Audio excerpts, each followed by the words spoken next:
నమస్తే. Welcome to Magna TV. నేను ఆదిత్య. తెలంగాణలో కొత్త సర్కార్ ఏర్పడి దాదాపుగా 2 సంవత్సరాలు అవుతుంది. ఎట్ ద సేమ్ టైమ్ స్థానిక ఎన్నికలకి సంబంధించినటువంటి పదవీ కాలం పూర్తయి కూడా 2 సంవత్సరాలు అవుతుంది. మరి ఈ 2 సంవత్సరాల నుంచి ఆ పదవులైతే భర్తీ చేయలేదు.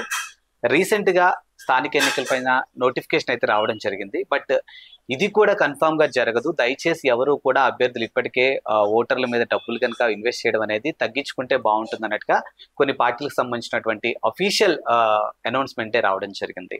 సో మరి దీన్ని మనం ఎలా చూడొచ్చు, ఏంటి అనే విషయాల గురించి మాట్లాడుకునే ప్రయత్నం చేద్దాం. ప్రస్తుతం మనతో పాటు ఉన్నారు టాలీవుడ్ ప్రముఖ నిర్మాత చిట్టిబాబు గారు. సార్‌తో మాట్లాడి మరిన్ని విషయాలు తెలుసుకుందాం. నమస్తే అండి. నమస్తే. స్థానిక ఎన్నికలకు నోటిఫికేషన్ అయితే వచ్చింది. బీసీలకు సంబంధించినటువంటి అంశం పక్కన పెట్టి పాత రిజర్వేషన్ ప్రకారం వెళ్ళే అవకాశం ఉంది తెలుస్తుంది. బట్ ఇప్పటికే బీజేపీ నుంచి కొంతమంది నేతలు అఫీషియల్ గా మాట్లాడడం జరిగింది. ఇది కూడా కన్ఫర్మా అంటే చెప్పలేము. దయచేసి ఎవరు కూడా అభ్యర్థులు డబ్బులు వేస్ట్ చేయకండి అనే ఒక స్టేట్మెంట్ ఇవ్వడం జరిగింది. ఏంటి అసలు చిత్తశుద్ధి కన్నా కూడా రాజకీయం కనపడతాడు బీసీకి. ఇప్పుడు హైకోర్టు ఏమో 50 దాటడానికి లేదు అని సుప్రీంకోర్టు ఇచ్చింది. సో సుప్రీంకోర్టు ఇచ్చిందని నాకు మీరు ఒకరు అడిగారు అనేసి సుప్రీంకోర్టు తమిళనాడు ఆ సుప్రీంకోర్టు ఆర్డర్ రావడానికి ముందే తమిళనాడులో 62% వెళ్ళిపోయింది.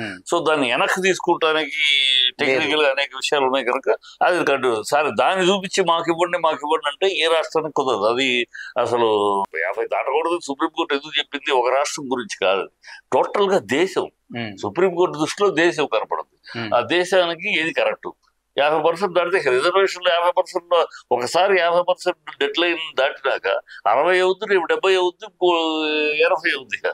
ఇక మొత్తం రిజర్వేషన్లో 100% ఇది కరెక్ట్ కాదు కదా. ఒక కులము ఇదేని కాదు కదా. సో అది రాదు అని తెలుసు.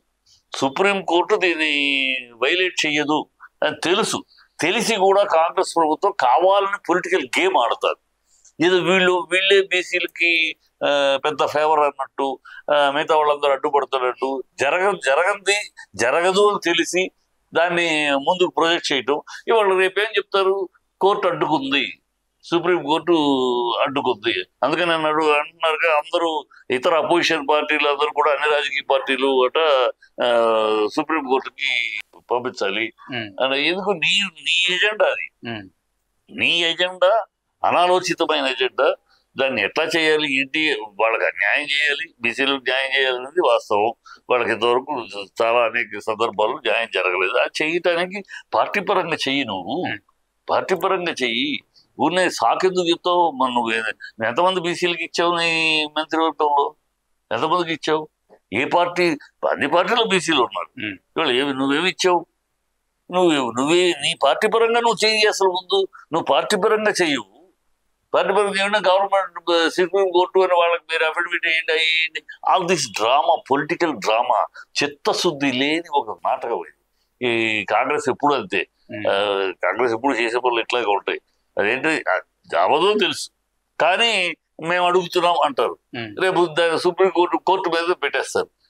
కోర్టు అడ్డుకుంది. వీళ్ళెవరు మీద తప్పు. నువ్వు నీ ఎజెండాకి నేనెందుకు సపోర్ట్ చేస్తారా? నా ఎజెండా కూడా సేమ్ అయితే సపోర్ట్ చేస్తారు. నీ ఎజెండాకి నేను ఎందుకు సపోర్ట్ చేస్తారు? నా ఎజెండా నేను సుప్రీంకోర్టు చట్టానికి గౌరవిస్తాను. సుప్రీంకోర్టు ఏం చెప్తే దానికి చేస్తాను, నేను ఉంటాను. నా పార్టీ నువ్వు సుప్రీంకోర్టు చెప్పకపోయినా నేను వేసేస్తాను, అనౌన్స్ చేసేస్తాను, తర్వాత చూసుకుందాం. నువ్వంటే నేను ఎందుకు అనాలోచితంగా నేను చేస్తాను?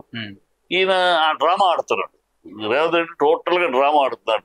టోటల్ గా తెలుసు ఈ సుప్రీంకోర్టు అడ్డుకుంటుందని తెలుసు, ఈ రిజర్వేషన్కి అవకాశం లేదని తెలుసు, అన్ని తెలిసి కూడా రెచ్చగొడుతున్నాడు జగన్. సార్, స్థానికంగా కాంగ్రెస్ యొక్క గ్రాఫ్ ఏ విధంగా ఉందంటే ఏం చెప్తారు సార్? గ్రాఫ్ ఏమి లేదు కాంగ్రెస్ కి. ఇప్పుడు స్థానికం కాదు, ఏ అధికారం ఉందని ఏమన్నా రాంగ్ ట్రాక్లు చేసి జనాల్లో అయితే జీరో కాంగ్రెస్ ప్రస్తుతం. ఎందుకంటే ఈ రేవంత్ రెడ్డి భాష, తీరు, మాట అన్ని డొల్ల, అన్ని గాలిపాలు. వాళ్ళందరూ నెక్స్ట్ సీఎం క్యాండిడేట్, నెక్స్ట్ ఎవరు సీఎం అనే తపనలో ఉన్నారు. కోమటిరెడ్డి వెంకటరెడ్డి తన ప్రయత్నాలు చేస్తున్నాడు నెక్స్ట్ 2.5 ఏళ్ళు అయినాక సీఎం అవటానికి. బట్టి విక్రమార్క బీసీ దళితుడి కార్డులో తన వాళ్ళని కనిపిస్తున్నాడు. ఈ కార్యక్రమాలు జరుగుతున్నాయి. గ్రూపులు కడుతున్నారు.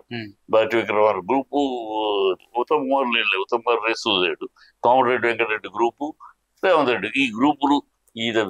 రేవంత్ రెడ్డి ఆ అన్నలు సోదరులు ఒక్కొక్కళ్ళు ఎక్కడున్నారు ఎన్నాడు ఎవరు ఏంటో తెలియదు. సడన్ గా ఇవాళ 1500 15,000 కోట్ల ప్రాజెక్టు 1500 కోట్ల ప్రాజెక్టులు వాళ్ళకి.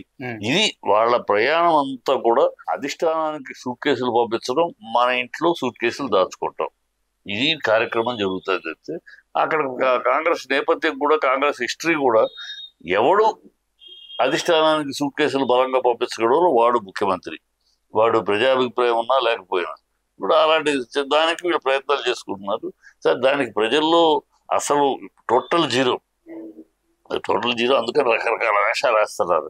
బీసీలని కొన్నాళ్ళు ఇంకోటి ఈ వేషాలు వీటి అదే కారణం. దానికి స్థానిక ఎన్నికలు కాదు, ఏ ఎన్నికలు పెట్టినా పరాభవం తప్పదు. ఇక చంద్రబాబు శిష్యుడిగా చంద్రబాబు ఎలా ఎన్నికల్ని అధికారంలో ఉండగా బుల్డోస్ చేస్తాడు, అలా ఏమన్నా బుల్డోస్ చేస్తే అక్కడ కుదిరినట్టు ఇక్కడ కుదరదులేదు. అక్కడ అందరూ ఒకటే కదా, అపోజిషన్ లేదు. అపోజిషన్ ఒక పార్టీనే, మీద అందరూ గుమ్మక్కయ్యి ఉన్నారు కదా. ఇక్కడ ఆ పరిస్థితి లేదు, అంత ఈజీగా బుల్డోస్ చేయలేడు.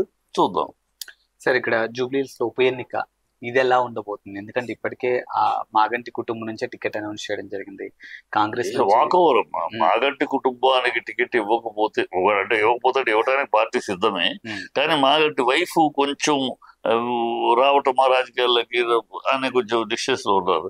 ఎప్పుడైతే ఆవిడ యాక్సెప్ట్ చేసి ఇచ్చారో, ఇక మాగంటికి ఉన్న ఇమేజ్ కానీ మాగంటికి ఉన్న పేరు కానీ ప్రజల్లో, మాగంటి పొద్దున నుంచి సాయంకాలం దాకా ఎవరు వచ్చినా, ఏ కార్యకర్త వచ్చినా, వేరే సమస్య తన పార్టీ వాళ్ళు కాని వాళ్ళు లోకల్గా వచ్చి సమస్య చెప్పుకున్నా స్పందిస్తాడు, మాట్లాడతాడు.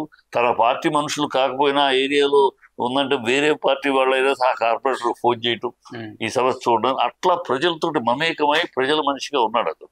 అందుకని అతని ఓటర్స్ అందరూ కూడా అతని యొక్క ఇది మంచితనాన్ని చూశారు, అతని యొక్క సహాయం చూశారు. అతను ఎలా అందరినీ పలకరిస్తాడు, వచ్చిన వాళ్ళందరినీ ఎవరిని కూడా వదిలిపెట్టకుండా ఎలా పలకరిస్తాడు, ఎలా మంచి చెడు చూస్తాడు అందరికి తెలుసు. సో కనుక ఆవిడ వైఫ్ కూడా ఆ టైంలో ఆయనతో పాటు ఉండేది. ఈ వచ్చిన వాళ్ళని చూసుకుంటాం అన్ని కూడా బజాజ్ ఉండేది. సమస్య ఏదైనా ఆయన కొన్ని చూసుకొని అమ్మాయి వాళ్ళు వస్తారు చూడు అని చెప్పడం, ఆవిడ వచ్చే వాళ్ళతోటి సమస్యలు. సో అంత నేపథ్యం ఉంది, ప్రజల గుండెల్లో ఉన్న నాయకుడు అతను.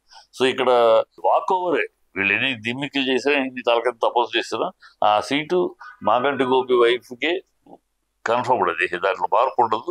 వీళ్ళు ఏమైనా మాట్లాడచ్చు, ఎన్నో వాగచ్చు, కానీ ప్రజల గుండెల్లో ఉన్న క్యారెక్టర్ అతను. మాగంటి గోపి అనేవాడు ప్రజల గుండెల్లో ఉన్నాడు. అది అతన్ని ఆ గుండెల్లో ఉన్నదాన్ని వీళ్ళు ఎన్ని వేషాలు వేసినా పోదు.